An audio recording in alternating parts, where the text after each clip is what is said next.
Welcome to Politics and Psychology. I appreciate everyone turning in. I'm looking forward to our conversation today.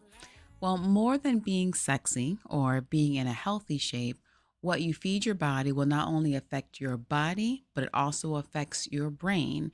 And more than just your body and brain, it also affects the DNA of your future children and grandchildren. Today, we are discussing GMOs, seedless quote unquote watermelon, and whole foods. But first, we did have some more callers calling in to congratulate us for our third season. So let's listen to those. Hello. Thank you. That was from Love Me Hair on our Instagram DMs. And now we have a voicemail from Cindy from Virginia. I just wanted to call in and congratulate Dr. Carr and her podcast team on, the third season of this fabulous podcast. Politics and Psychology is one of our family's favorite weekly podcasts. So it's like, yeah, I'm so excited. So congratulations, Dr. Carr. Keep up the fabulous podcast, and we're going to keep supporting you.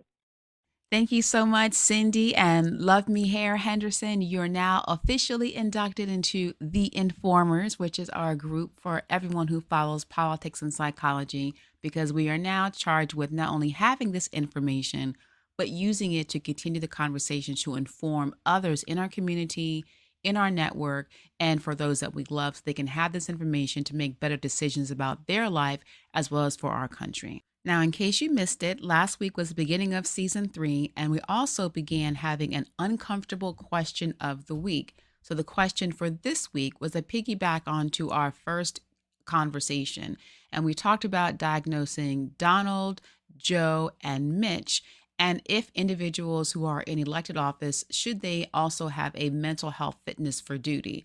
So in continuing with that conversation, the uncomfortable question was, with gender dysphoria being a mental health condition, are persons with the disorder fit for duty in the military? So we've already received responses for that. So if you haven't already done so, you have until this Sunday to still answer, and then we'll give the poll for that on social media. So if you've been trying to improve your health or your physique, especially with this summer, we've had a lot of fresh vegetables and fruits and fresh seafood. You might think that by eating of those that you're actually helping your body. But there's actually a high probability of you hurting your body as well as damaging the cells in your body and brain for a long term. And that's because many of those fruits, vegetables, and even wild caught seafood are actually made from GMO. And that's even if you're shopping at places like Whole Foods or other grocers that brand themselves as being organic. Now, here is a short list of the most common foods that should be healthy but are actually genetically modified in our country. And these are Atlantic salmon, sweet corn, squash, apples, eggplant, plums, soybeans, vitamin-enriched foods, canola oil, and also granulated sugar. So what are GMOs? GMO stands for genetically modified organism. So, of course, genetically refers to genes, and genes are made up of DNA. And it's your DNA that gives your body the biological set of instructions for how your cells grow and develop. Modified means changed or altered. An organism is any individual living thing that has an organized structure and it can grow on its own. So that could be anything from fungus, a plant, animal, or a human. So when you have a GMO, it's a living thing or an organism that has had its genetic code and natural structure changed. And the reason GMOs are unhealthy to eat is because when you eat an organism that has had its DNA or its genes changed, then those changes are passed on into your own body when you eat them. And then your body and brain will either absorb the altered food or it will try to reject it. So say, for example, you might think that you have a gluten allergy because your body's unable to tolerate wheats, flours, etc. But it might actually be your body trying to fight off or reject the genetically modified wheat that you are eating. Or you might have been told that you have a lactose intolerance. but it might actually be your body rejecting the milk that you are drinking from a cow that was fed genetically modified grass, corn, or wheat.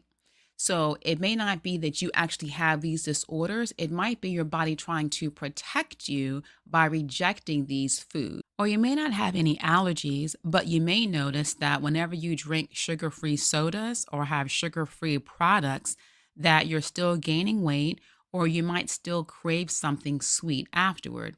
And that's because the sugar or the sugar substitute is genetically modified. For example, when you look at Splenda's marketing, Splenda's slogan is, "It tastes like sugar because it's made from sugar." And that is partially true. But the real truth or the whole truth is that sugar is made up of three molecules.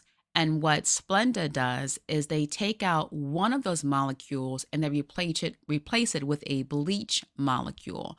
So your body having more body fat is because your brain recognizes that the bleach is a poison and it produces a fat molecule specifically to surround that bleach molecule in a way to prevent your body from absorbing the toxic bleach.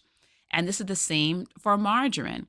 Margarine is made from canola oil, and all of the canola oil in our country, unless it says organic, is made from GMO canola plant seeds. And by the way, the canola plant itself has been modified, but through natural crossbreeding of the rapeseed. And let me just give you a nerd note. The scientist who came up with the name canola is actually because he was from Canada. So canola is can, meaning from Canada, and ola, meaning from oil. So you can share that at your next event. Anyway, so as I mentioned, canola oil is a crossbred product. And this is different from a genetically modified organism or a GMO product. In crossbreeding, you take a naturally occurring living organism and you selectively breed across breeds for the specific trait that you want to see. On the human side, and this is like a funny example, a female may choose to marry a man because he has nice teeth or he's 6'4", and she wants to crossbreed with him to have children who will also have nice teeth or be tall. So we do this naturally in our environment, socially, and also when we have animals such as horses or dogs. It's the same thing.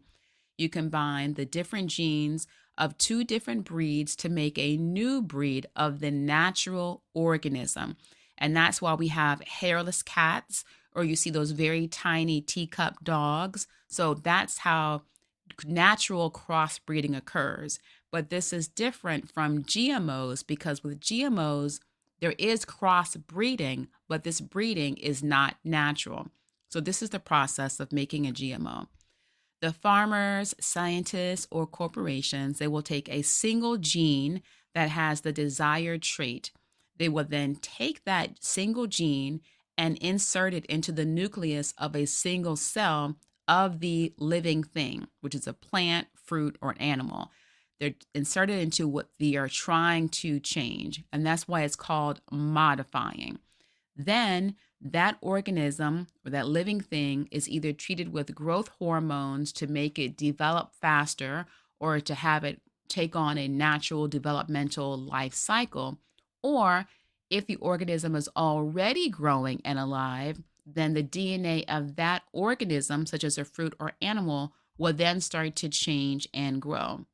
In both instances, the original gene that was modified will then split into two different cells, and then it will continue to divide so that those two cells become 4 cells, become 8 cells, become 16, etc. And so every time that that cell divides and multiplies into more cells, then every cell that is created from the original modified gene will now also take on and be permanently altered to resemble whatever that inserted altered trait was. Now, in addition to that organism being changed, every seed that comes from that modified organism will also be changed. So that means if I create a GMO apple, the seeds that are in that apple will also now be GMOs. So then I will then plant those seeds, and it may seem as if it's a natural seed, but the seed itself within that seed has also been genetically modified. And so the same thing happens to your body. You're eating a food that has been genetically modified, and you're eating that, and your body is likely to take on, or your brain, those altered changes. And that's how what you eat today will affect not only your brain and your body, but then it will become part of your own reproductive system. And then it will alter possibly your own DNA, with those altered changes then affecting your DNA of your future children or passed down to your grandchildren. Now, when you look at how GMOs are made, the genes can be inserted within the same species, across species, or even across kingdoms. But in some instances, it's not that they are inserting a gene into a cell, they might actually be changing a particular gene with an already intact cell, or they may delete a cell so that it does not have any more of that particular trait. That's what you have when you have seedless fruits. They have taken out the reproductive ability of the seeds, and that's why you would then have sterile seeds or seedless watermelons, seedless grapes, etc. Now, because many of the seedless watermelons are sold as either all natural or falsely as organic, I'll just explain to you how you can make something seedless. So, whenever you have a seedless fruit, then it's treated, we'll talk about watermelons specifically. So, the seedless watermelon is treated with a chemical, and that chemical then doubles the number of chromosomes in that watermelon. So instead of having two sets of chromosomes, it now has four sets of chromosomes. And this is what alters the natural state of the watermelon seed. That altered seed is then crossbred with a natural watermelon. And the result is a watermelon that now has three chromosomes instead of two sets of chromosomes. So, whenever you see a seedless watermelon, but it still has seeds, those are actually white because they are sterile seeds and they have not fully matured into the thicker black seeds. And just to add some comparative science to our conversation about the impact of chromosomes, whenever a human has extra chromosomes, like when you would have a watermelon having extra chromosomes, in humans you will see significant premature aging, cancer, and Down syndrome. But the companies that produce or sell seedless fruits and vegetables, they argue that, well, having a sterile seed is harmless and it's the same as how a mule is produced. But that's just not true. It's actually misleading. And what happens is that when you have a mule, it's because a donkey, which was in a natural crossbreeding with a female horse, those are two naturally existing organisms, and they are then crossbred to then create the mule. But with a seedless watermelon, it is a product of crossbreeding, but it started by genetically altering or changing the cells of at least one watermelon. So this means that even if no chemicals were added to make the seedless watermelon grow, and thus falsely labeling it as organic, the fruits are in fact not organic because they had GMOs to cause them to be created or lab grown. And just because you don't add chemicals after the fact, it doesn't negate that chemicals were used during the breeding to start the breeding or the crossbreeding process. So, crossbreeding is natural, but GMOs are unnatural. And throughout history, for at least 1,000 years, humans have used natural crossbreeding. And in the early 1990s, farmers and food manufacturers began to introduce GMOs. And this is because the farmers were looking for a way to not have their vegetables, fruits, plants, or even their cows with mad cow disease either be affected by insects, eaten by insects. They wanted to avoid having weeds growing, or they wanted their crops to be able to live and to be viable during severe weather. But of course, whenever they started using these alterations, they were able to see that by using GMOs, we can not only have bigger crops, but we can also have bigger fruit. And if it looks more attractive to the human eye, then we can also increase our sales. So, because the manufacturers and the farmers were able to see the economic benefits of GMOs, it became more about the financial motivation rather than any health or world starvation, food shortage motivation. And so, although they were producing these and putting these into our foods and making more profits for themselves, they were never telling the human population or the general consumers that they were adding in these altered food items. And so, because the federal government wasn't requiring a label at that time to let us know that a food was being modified genetically, there was a lot of outlash, especially by parents or consumers who became aware that this was being done, and they were complaining to their elected officials.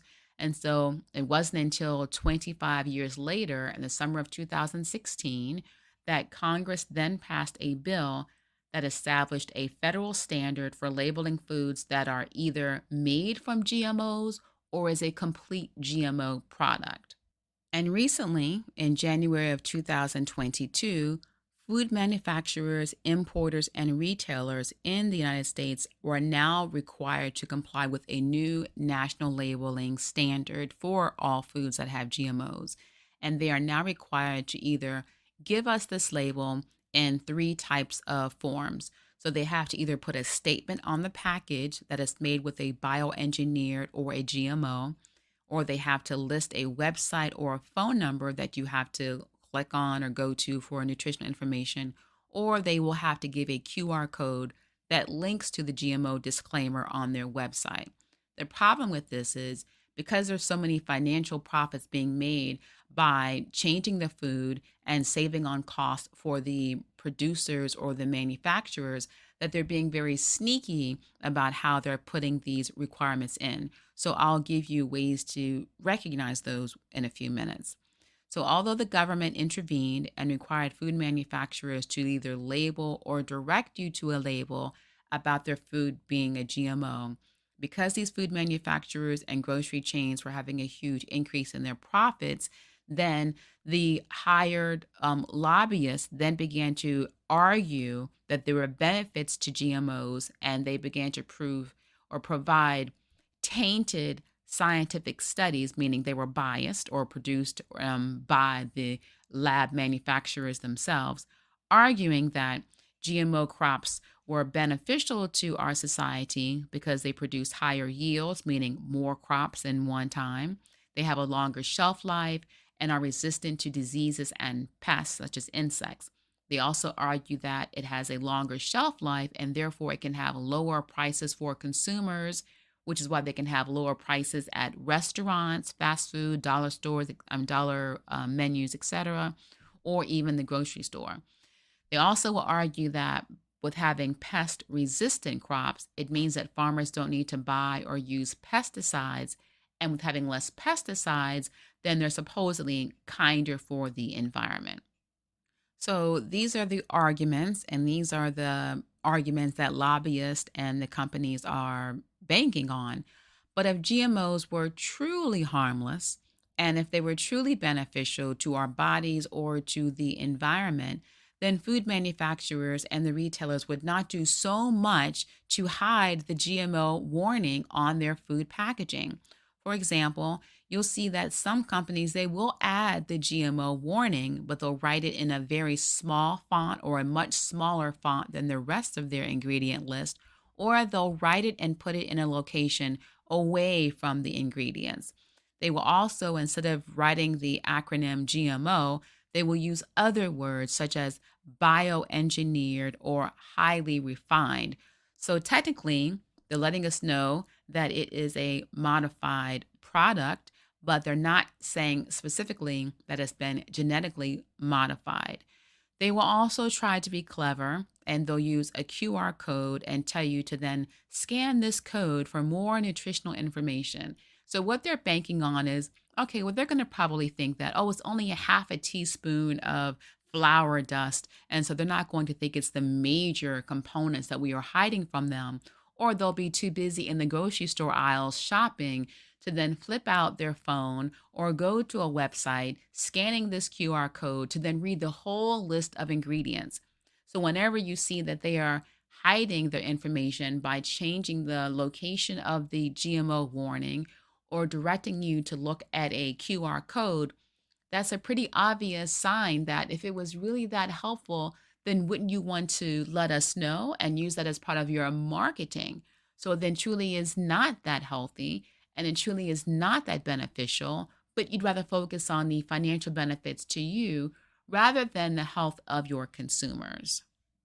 Many of the examples that are geared toward lunchbox items or to children will give you a QR code rather than blatantly listing that they are made with a GMO. You'll even see this in infant formula. So they recently began to introduce non GMO versions or organic versions of infant formula. But before that, they were still giving this to your children. And so they may have nice commercials that are all family friendly and great images and using diversity, whatever images to show you that they care about you and your family. But in actuality, it's just a selling tactic because they're still including chemicals and they're still using altered foods, but still hiding it so that you cannot make a truly knowledgeable choice about what goes into your body or your children. So that's why we're having this conversation today. So if you're a parent, I'm going to give you all a list of easier ways. You don't have time to be in the grocery store looking through every single list. And if you're an older person, you may not have a flip phone. The screen may be too small. And again, these are what they're counting on, human variables, time variables that will deter you away from actually reading the fine print or actually going to the website to see the GMO warning. Another way to deceive the shopper is by twisting the truth about the ingredients. So you may have a product that says made with organic and like list, organic flour or made with organic eggs, but they don't include that they also have GMOs in there. And you don't see that until you actually look at the back and see that there is a GMO warning label on there. They might also say from farm to fork, but they still don't list that it also has GMO farming, but they don't have that unless you turn around and see it on the back. Or they might even say that it's 100% of an ingredient, but only until you look at the back and see the fine print of the ingredient list do you see that that's not really true. For example, if you go and get a box or a container of the Juicy Juice product, it will say 100% apple juice. So you're thinking, okay, good, I'm giving my child a whole food pressed fruit, so it's natural and healthy for my child, no added sugars. But you look on the back of it, and it clearly says it has water and it's made from a concentrate. So it's not 100% apples that have been pressed down together. So you have to be mindful that marketing is meant for you to buy rather than for you to be concerned about your own individual health. So please consider that when you're making food choices. There is also, if you're eating salmon, thinking that I know I've seen a lot of Instagram salmon bites or salmon cubes, so that may sound really good and delicious, and it actually really does because I'm getting hungry. But this is often a GMO deception of how they will alter the food but still label it as wild caught salmon. And this is particularly true for the Atlantic salmon. So, what the food manufacturer or the fishing industry will do is they will take a GMO fish, maybe 10, they'll take these GMO fish and then insert it into a designated area of the North Atlantic Ocean or the rivers that flow into the North Atlantic part of the ocean. Then they will allow those GMO fish to breed with the natural population. So then when they catch those fish, they can then ethically say it's wild caught, but it's unethical because they know that those natural fish have been tainted by the breeding process and the repopulation of that part of the Atlantic Ocean by fish that began as genetically altered fish. And so this is the same thing that we will see at Whole Foods. Whole Foods by itself, the whole name is deceptive. But the definition of a whole food is it's a food such as a whole grain, a meat, a seafood, a vegetable, or fruit that has zero processing. So it's considered to be whole or wholly in its natural state. But by the Whole Foods grocer having its name as Whole Foods in its name, it leads the shopper or the public to believe that all of the foods inside Whole Foods are either a whole food or all natural. However, Whole Foods, despite their names, has numerous products on every shelf and in every aisle that contains GMOs. It's also in their coffee bars, in their pizza bar, in their salad bar, the soup bar, and their hot buffet bar. And they also sell seedless watermelon. So, regardless of where you shop, and regardless of what the front of a packaging will say, you do have to look at the ingredient list. But I understand that that can take up way too much time. And so I was thinking about that one meme that said, ain't nobody got time for that. So because that can take up way too much time, I'm going to just give you a GMO cheat sheet. So, and it only has 3 different directions. So, number 1, unless these following items are labeled as organic or non GMO, then you can safely assume that they are genetically modified. So, this is anything that's labeled seedless, Atlantic salmon of any kind, baby formula, canola oil, cereals marketed toward children, chickens and cows that are grass fed or fed whole grains, corn, especially sweet corn, corn syrup, granulated sugar, potatoes, potato chips, tortilla chips, Cheetos, etc., soybeans, including soy milk or any other soy product. So that's the number 1. Number 2, if there is a QR code or a website that specifically says scan for nutritional information, that's a very strong clue that they are hiding the GMO warning label. And number 3, if it uses the word biotechnology or biologically engineered, then that means it is a genetically modified organism and it's not a whole food for you to eat. Now, although we cannot 100%, unfortunately, avoid GMOs, especially when you're dining out, we can still make healthy shopping decisions. And when you're feeding your body foods that have been genetically altered, remember that they can also affect your body and your brain, as well as the DNA of your future children. But I definitely care about you and your future generations too much to let that happen. So, to help you confidently make healthy and safe choices, I've done all the research for you. And here are my top 5 guidelines of what to do to avoid genetically modified food. 1, be sure to read the ingredient list on the back of the package or just use the GMO cheat sheet that I just gave you. 2, you can also only buy foods that have the organic label. Now, this may sound expensive, but please understand that the actual largest or the biggest producer and seller of organic foods is the Walmart supercenters. Those are the ones that have the grocery store in them.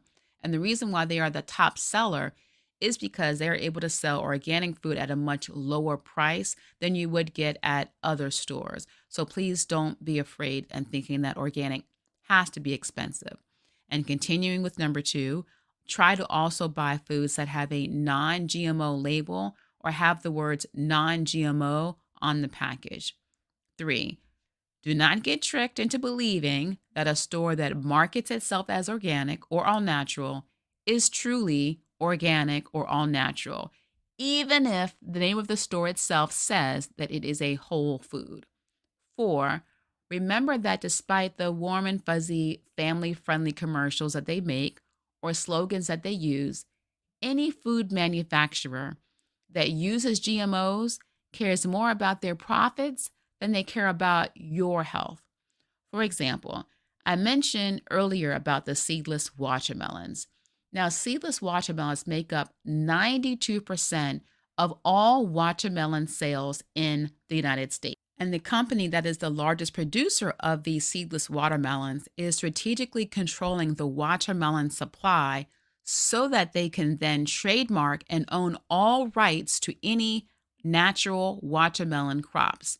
And if you're controlling a food supply just to make a profit, that reveals just how little you truly care about everyone having access to free and healthy food. So just consider that.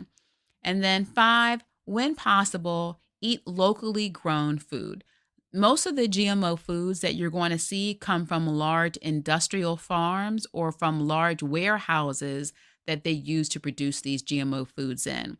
And you're more likely to find non GMO food grown by your small local farms or at your farmer's market. So not only are you able to eat healthy, but you're also able to help support your local economy or your local small business.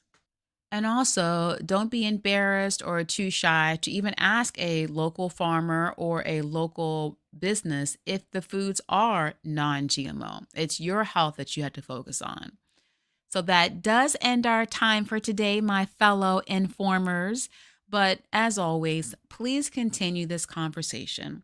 But remember to do so using science and love.